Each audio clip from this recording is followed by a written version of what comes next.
Getting back to the Bolshevik Revolution, one of the ironies of it is that both Lenin and Trotsky were in exile, one in Germany, one in the United States. Tell us about who helped them get where they were going to make sure that revolution was pulled off. Well, let me summarize about 4 chapters into 4 minutes. Trotsky was in New York. He had no income. I summed his income for the year he was in New York. It was about $600. Yet he lived in an apartment. He had a chauffeured limousine. He had a refrigerator, which was very rare in those days. He left New York and went to Canada on his way to the revolution. He had $10,000 in gold on him. He didn't earn more than $600 in New York. He was financed out of New York. There's no question about that. The British took him off the ship in Halifax, Canada. I got the Canadian archives. They knew who he was. They knew who Trotsky was. They knew he was going to start a revolution in Russia. Instructions from London came to put Trotsky back on the boat with his party and allow them to go forward. So there is no question that Woodrow Wilson, who issued the passport for Trotsky, and the New York financiers who financed Trotsky, and the British Foreign Office allowed Trotsky to perform his part in the revolution. Now over in Switzerland you get Lenin, who was in exile. He went through Germany in the famous sealed train by permission and with the encouragement of the German General Staff. And yet Germany and Britain were supposed to be fighting each other. And you get them both moving these 2 key revolutionaries into place inside Russia.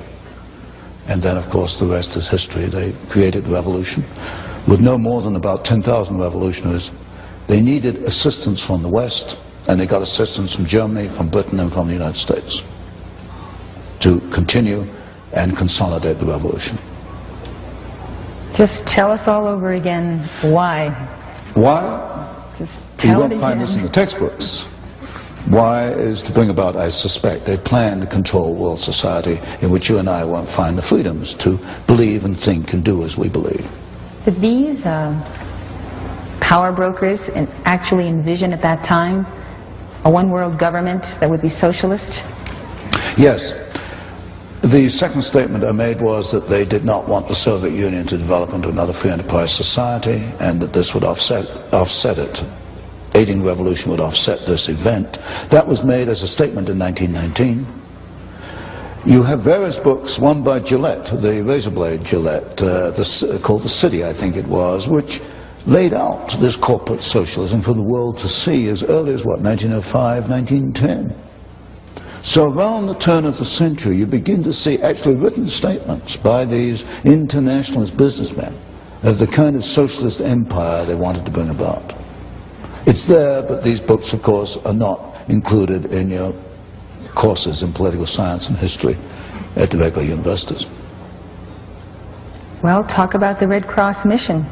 Red Cross mission to Russia, 1918. About 17, bankers, lawyers, businessmen, a couple of doctors. There were 2 doctors, I think. There were 2 doctors. What was the mission? The mission was financed by William Boyce Thompson, the Chase Manhattan Bank, Federal Reserve System. The Red Cross didn't want to send a mission. The Red Cross said we don't need a mission to Russia. They already had one in Romania, which was doing a good job. But William Boyce Thompson wanted this mission, and he put the money up. He financed it. And if you look, I printed a list of the people on the mission, and they were mostly bankers and lawyers, Wall Street lawyers, and people in and around the Wall Street establishment. The function or the purpose of this mission was to be in place to assist the Bolshevik Revolution. The Red Cross mission to Russia was a cover vehicle. It enabled these Wall Street elitists, these Wall Street manipulators to be there in place, and then I traced a cable, $1 million from the Morgan Company in New York to Petrograd. I forget to which bank, but it came from William Boyce Thompson, which financed the revolution, and then they put pressure back in the State Department in Washington to actually send arms to the revolution, which went forward in 1918. And then I found in the State Department files an extraordinary telegram in which Trotsky appealed to the State Department to send American Army instructors to train the new Soviet Army. And I think I reprinted that in one of my earlier books. So briefly, the Red Cross mission was a cover vehicle to enable Wall Street to be there in place to guide and manipulate the ongoing Bolshevik revolution. In 1996, these two Rothschild firms, J.P. Morgan and Kuhn Loeb, owned 96% of all the railroad mileage in the United States. Wow, talk about a monopoly there. And that's in congressional reports. I got that right out of, most of my work, by the way, comes from congressional reports. So you do researching on congressional reports, and how far do you back to this research information go, Eustace? About 5,000 years. 5,000 years. We're talking to Eustace Mullins, ladies and gentlemen, and we're talking about the New World Order. Well, tell us then, the Rothschilds, tell us about the Federal Reserve, now they've become involved in the Federal Reserve, and what about Soviet Russia? How did Soviet Russia come into this New World Order situation, Mr. Mullins? Well, Soviet Russia was always part of the world order, and in fact the Soviet Empire, the evil empire, which we heard so much about, and in the 1950s we were digging atom bomb shelters in our backyards to protect us from this catastrophe which was going to happen at any moment, and which was good for the contracting industry, but it didn't really help anybody as far as avoiding atomic bombs. So the Soviet Empire came about because of greed and envy. Now, communism, of course, is based on hatred, greed, and envy. But what people don't realize is that the Russian Revolution came about because of the greed and envy of King George V of England for his cousin, Czar Nicolas II of Russia, who happened to be the richest man in the world. And when you're the richest man in the world, the consequence is all the people who are not quite as rich hate you and wish they could get their hands on your money. So the Rothschilds told King George V, they were all around him as his advisors in London, they said, look, let's go after Nick and get his dough. And George said, well, I'm game. And so the Rothschilds started the communist movement in Russia. And so they murdered the Tsar and his family and took his gold, which was sent to Paris and to Kuhn Loeb Company in New York and the other Rothschild offices, London and so forth. And so, as I say, they murdered the richest man in the world, took all of his money. Well, what year was that, by the way? What year was that when they murdered the Tsar? Well, that was 1918. They had the communist revolution in 1917. And the first thing they did was go in and loot the whole country. They took all the money. And so the result was the new Soviet empire had no operating capital, and they couldn't tax anybody because they had murdered all the people who owned anything. So you couldn't go out and tax the peasants to keep the country running. So they sent up cries of anguish, and people all over the world responded. Woodrow Wilson, our president, he made a speech to Congress in which he said, it is our duty to help these noble murderers in Moscow, in so many words. And so he first sent them $25 million of his personal war fund, voted to him by Congress to prosecute World War I. And he sent Elihu Root, who, by the way, wrote the charters of all the major foundations. Elihu Root was a lawyer of whom J.P. Morgan said, when I call in lawyers and I want something done, they give me a lot of reasons why it cannot be done. He said, when I call in Elihu Root says, what do you want me to do? And I tell him, and he does it.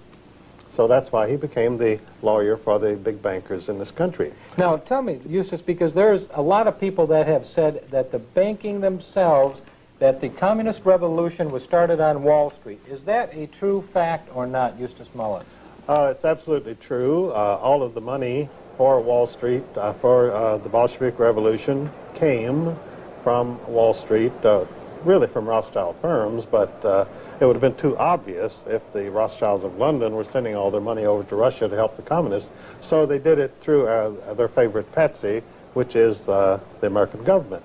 And they even formed a special firm on Wall Street in 1916 to finance the communist revolution in Russia, which was called American International Corporation.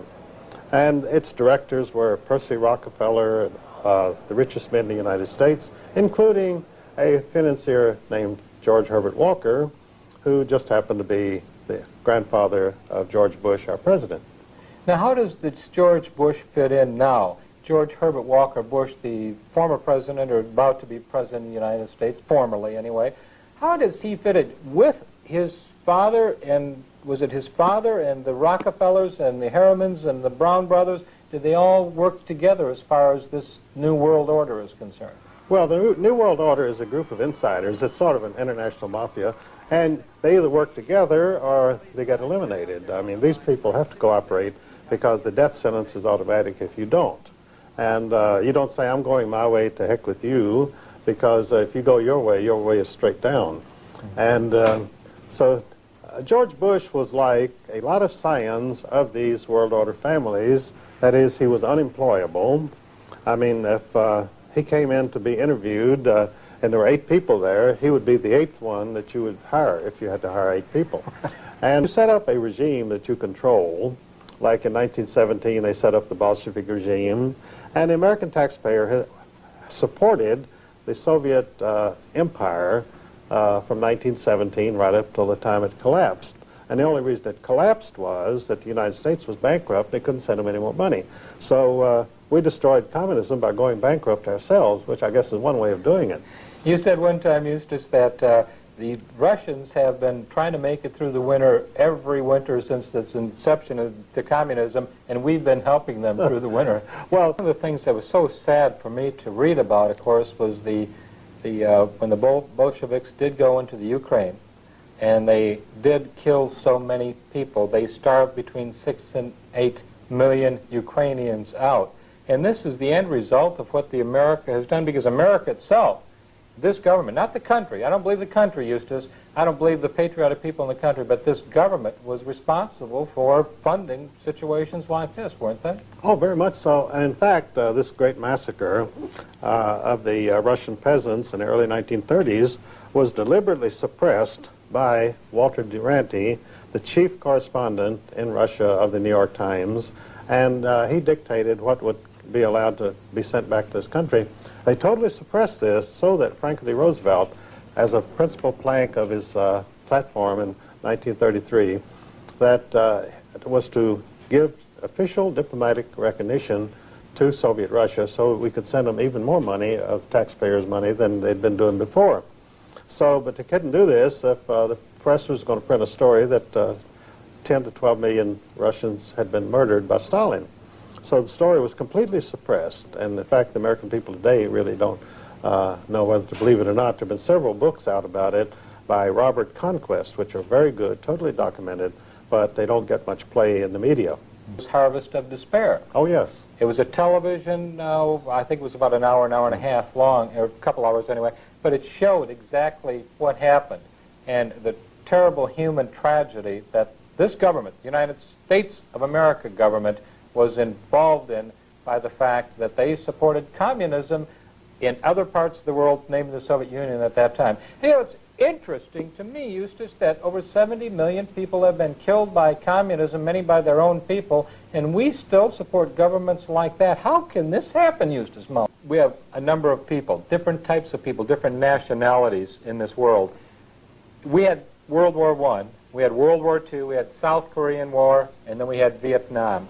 Should we have fought any of those wars, Eustace Mullins? Was there a real reason? And what was the end result of us being involved in, say, World War I and World War II? Well, John, you have to understand what wars are. Wars are carefully staged productions. Now, these are all carefully staged, and they did what they were supposed to do, and they had a good audience, and so I think they were successful.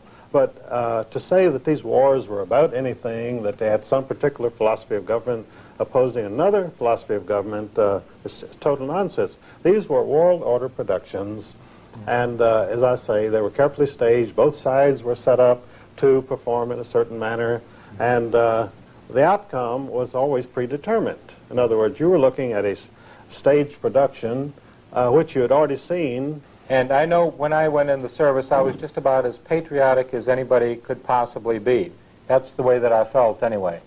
And, you know, I saw things in the service, Eustace Mullins, that would lead me to believe that I still love my country, don't get me wrong, but it's this government that I don't think that I'd ever fight for again, because you just kill a lot of people, raise a lot of debt, raise a lot of taxes, I come back, the people are far worse off than they ever were before, and we seem to be enslaving ourselves. Is this true, or am I imagining things? Oh, you're not imagining anything. In fact, we're talking with Eustace Mullins today, ladies and gentlemen, and this is the book. It's The World Order and it's about our secret rulers. It's extremely, extremely important that we understand what is happening in America today, because we do have a $4 trillion debt. The nation is on its way down. We've become a third world entity. And we used to be the finest, the strongest, the most industrialized, the #1 nation in the world. And our education system also used to be the very best. We're having severe problems, ladies and gentlemen, and that's why Bobby Lee is here today with Eustace Mullins, one of the patriarchs and the heroes of the truth and the Jeffersonian philosophy of government. So this is the book that I think that you must have in your possession in order to become educated about the world order. We need leaders who lead us, not stick us and bleed us, and take all our money and send it abroad. We must take America back. We need prayer in the schools and more things made in USA. It's the least we can do for the red, white, and blue. We must take America back.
See, in 1918, the Bolsheviks really only controlled Moscow and what was then Petrograd, which is now Leningrad.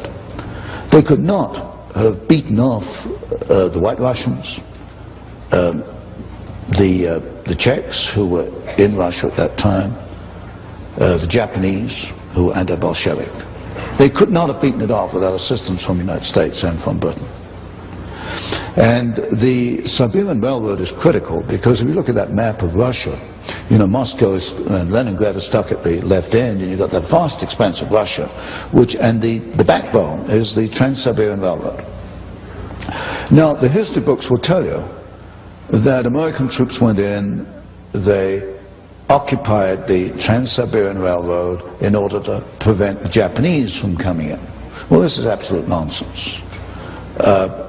I've never written the book. I hope to get around to it one day. I've got 2 big boxes of files on this.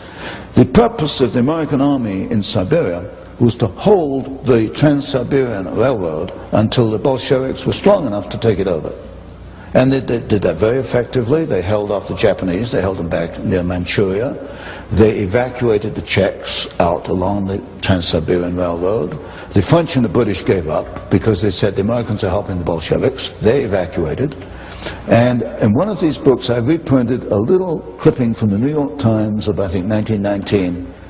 Finally, the Bolsheviks got to Vladivostok, right at the far end of Siberia, near Japan, in which the local commissar addressed the American army and thanked them for aiding the revolution.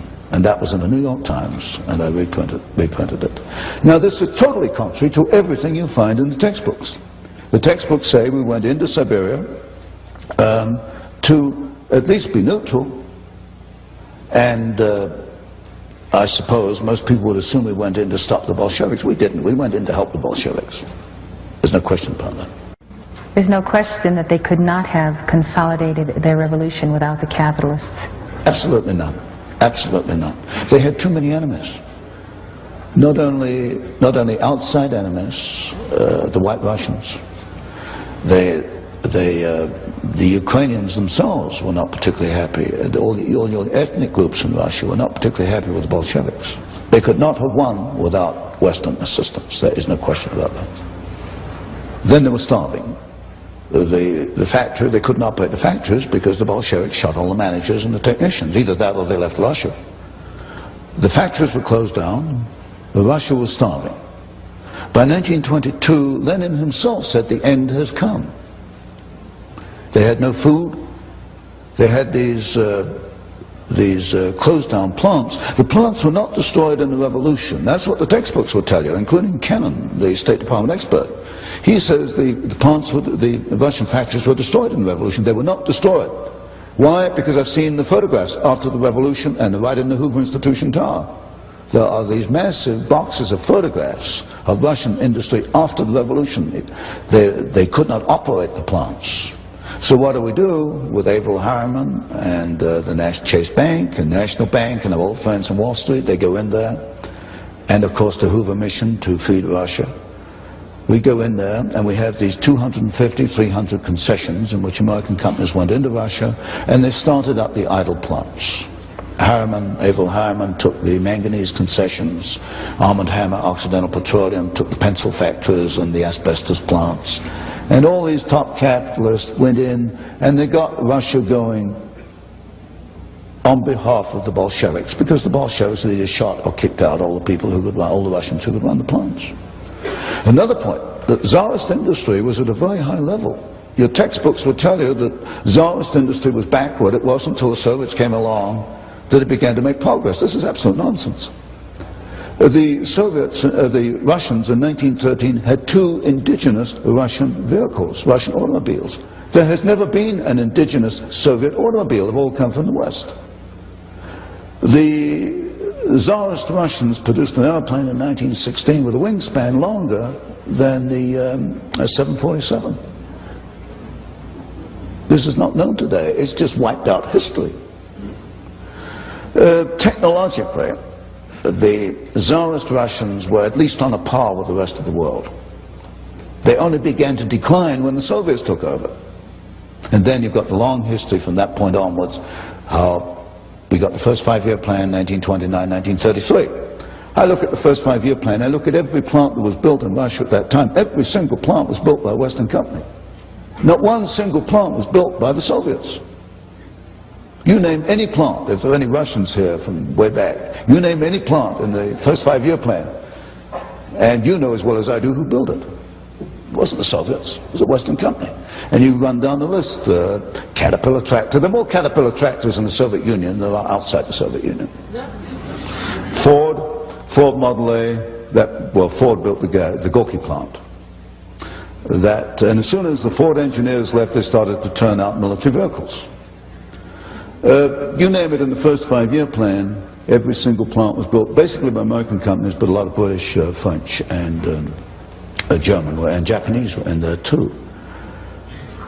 Then the second 5-year plan in the 1930s was a duplicate. They tried to copy the first 5-year plan with their own resources. They fell flat on their faces, and they had to come back to the Western companies for assistance to duplicate the plans put in the first 5-year plan. And for example, I was in Douglas Aircraft Company. They let me into their files, and it was amazing the detailed assistance given by Douglas Aircraft. They bought one DC-3, and then they bought a DC-3 in sub-assembly, and all kinds of duplicate spare parts to get the thing going. And then we've got that story, I don't know how much detail you want, which continues right up to today, July 1, 1987, and you mentioned, I think, this morning, the Toshiba and the Toshiba Japanese plant and the Norwegian company, a government-owned plant, which provided the milling machines which enabled now the Soviet submarines to be 10 times quieter than they were before, and that's going to cost us $4 billion so that we can offset what we have given them. And this stupidity has continued stupidity in my sense. From the viewpoint of a Wall Street capitalist, I guess it's smart business. This has continued for 60 years. And this supposedly by our allies, but this is not the people of Japan and Norway. No. This is again the internationalists. It's the internationalists. Toshiba represented on the Trilateral Commission founded by David Rockefeller in 1973. It's your top corporate elitists, your top corporate establishment attorneys, your top politicians. Senator Mansfield once said, you don't get along unless you go along.